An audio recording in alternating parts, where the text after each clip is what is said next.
How to swap Bitcoin to Ethereum on Trust Wallet.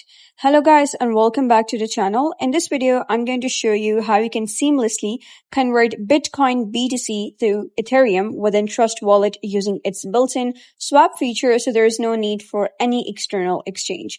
So let's get started. First of all, you're going to open your Trust Wallet application. You will be redirected to home. So you're going to click on swap here at the bottom. Once you do so, you will be redirected to the swap section. You'll be able to see two options, from and to. In the from section, you're going to select Bitcoin. So you're going to click on this over here and it would say search token. But these tokens are within the Ethereum network. So you're going to click on Ethereum over here and you're going to select the Bitcoin network. Simply type in Bitcoin, click on search, and here is Bitcoin. And after that, you're going to search for the BTC token. And next, what you're going to do is click on ETH over here. And you can see it is on Ethereum already. If it's not on Ethereum, you're going to click on this over here, search for Ethereum, and then you're going to search for ETH over here. And after that, you're going to type in the amount of BTC that you wish to convert to Ethereum.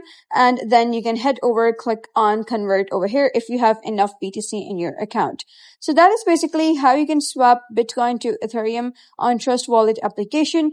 So if you found this guide helpful, give it a thumbs up and don't forget to subscribe for more helpful tutorials. I'll see you in the next video.